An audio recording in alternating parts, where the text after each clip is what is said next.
हुआ? जब प्रयागराज महाकुंभ के दौरान एक महिला नागा साधु को गंगा स्नान करने से रोका गया, उसके बाद प्रयागराज के उस गंगा घाट पर जो चमत्कार हुआ उसे देखकर आपके पैरों तले जमीन खिसक जाएगी। साल 2025 का जनवरी महीना था, जब प्रयागराज में महाकुंभ का विशाल आयोजन हो रहा था। दुनिया भर से लाखों श्रद्धालु, संत और साधु गंगा स्नान के लिए यहाँ जुटे थे। इस महाकुंभ में हर किसी का एकमात्र उद्देश्य था मोक्ष की प्राप्ति। इसी भीड़ में एक विशिष्ट और दिव्य साध्वी थीं महामयी गंगामयी।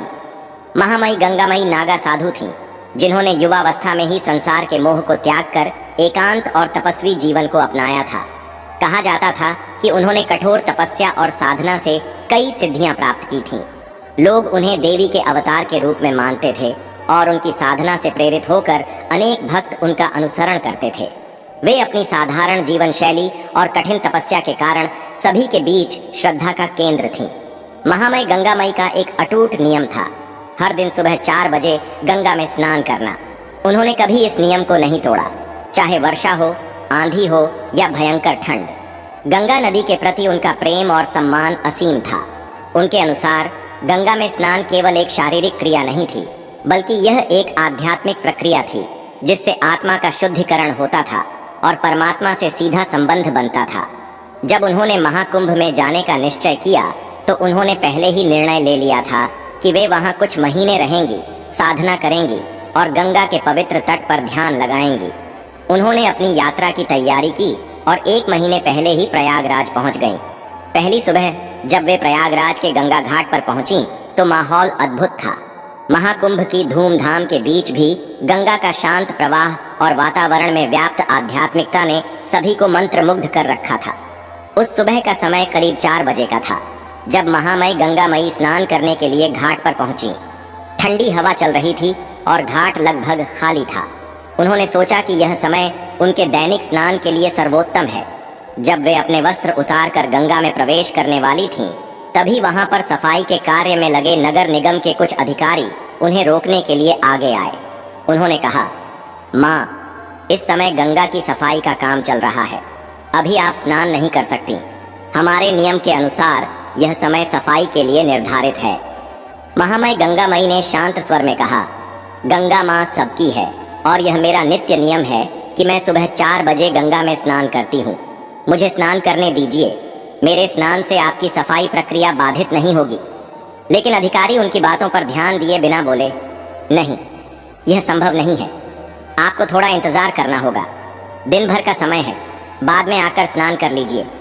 अभी हम आपको अनुमति नहीं दे सकते। महामयी गंगामयी धैर्य से बोली, यह मेरा नियम है और मैं इसे आज भी नहीं तोड़ सकती। मैं गंगा की शरण में आई हूँ और यह मेरा अधिकार है कि मैं इसमें स्नान करूँ। यह सुनकर अधिकारियों में से एक अधिकारी गुस्से में आ गया और बोला, तुम्हारी जिद की वजह से हमें परेशानी हो रही है। यहाँ अभी कोई स्नान नहीं कर रहा है। आखिर क्यों तुम्हें इसी समय स्नान करना जरूरी है? क्या तुम में इतनी शक्ति है कि इस ठंड में गंगा के ठंडे पानी में नहा सको?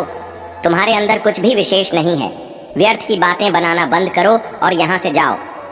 महामयी गंगामयी अब भी शांत रहीं। उनका चेहरा बिल्कुल धैर्य से भरा हुआ था। उन्होंने बिना किसी प्रतिक्रिया के गंगा तट पर एक चट्टान पर बैठकर ध्यान लगाने का निश्चय किया। उन्होंने अपनी आंखें बंद की और साधना में लीन हो गईं। अधिकारी और सफाई कर्मी यह सोचकर संतुष्ट हो गए कि अब कोई समस्या नहीं होगी। उन्होंने फिर से सफाई का काम शुरू करने की कोशिश की, लेकिन तभी एक अजीब घटना घटी। सफाई की सारी मशीनें जो गंगा से कचरा निकालने के लिए लगाई गई थीं, अचानक काम करना बंद कर गईं। मशीनों के सभी प्रयास असफल हो रहे थे। अधिकारियों ने कई बार मशीनों को चालू करने की कोशिश की, लेकिन कोई फायदा नहीं हुआ। मशीनों के खराब होने से अधिकारी घबरा गए। उन्होंने इंजीनियरों की एक टीम को बुलाया, जिन्होंने मशीनों की जांच की, पर कोई भी तकनीकी समस्या नहीं मिली। मशीनें पूरी तरह से ठीक थीं, लेकिन वे चालू नहीं हो रही थीं। यह देखकर सभी हैरान थे। उसी समय एक सफाई कर्मचारी, जो पहले कभी महामयी गंगामयी से मिला था, उन्हें ध्यान मुद्रा में बैठा देख चौंक गया। वह तुरंत उनकी पहचान कर गया।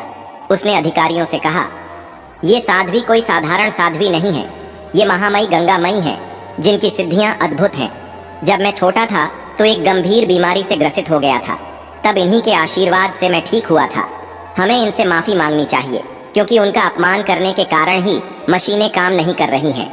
ये सुनकर अधिकारी हक्के बक्के रह गए। उन्होंने समझ लिया कि उनका व्यवहार गलत था। वे सभी महामई गंगा मई के पास गए और उनके चरणों में गिरकर माफी मांगी। उन्होंने कहा, माँ, हमसे बहुत बड़ी भूल हो गई है। हमें समझ नहीं आया कि आप कौन हैं। हमसे गलती हो गई कि हमने आपको गंगा में स्नान करने से रोका।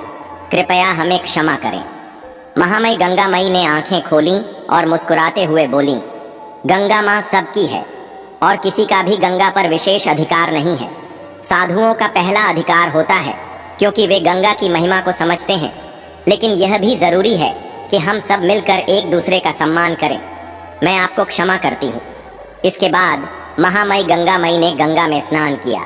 जैसे ही उन्होंने गंगा में स्नान किया, उसी क्षण मशीनें फिर से चलने लगीं।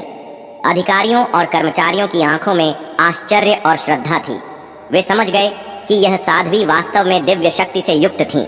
इस चमत्कार के बाद पूरे प्रयागराज में यह खबर फैल गई। लोग महामई गंगा मई के दर्शन के लिए घाट पर आने लगे। सभी ने यह महसूस किया कि साधु संतों का अपमान करना एक बड़ी गलती है और वे वास्तव में ईश्वर के प्रति समर्पित होते हैं। महामई गंगा मई ने अपने तप और साधना के जरिए यह संदेश दिया कि गंगा और अन्य पवित्र नदियों का सम्मान करना चाहिए और किसी भी साधु या संत का अपमान नहीं करना चाहिए। यह घटना इस बात का प्रतीक थी कि आध्यात्मिक शक्ति केवल दिखावे या बाहरी चमत्कारों में नहीं होती, बल्कि वह प्रेम, भक्ति और समर्पण में निहित होती है। इस कथा से हमें यह सीख मिलती है कि साधु संतों का आदर और सम्मान करना चाहिए। उनकी तपस्या और साधना हमारे जीवन को मार्गदर्शन देती है। हमें कभी भी उन्हें छोटा नहीं समझना चाहिए। गंगा जैसी पवित्र नदियों का सम्मान सभी का कर्तव्य है।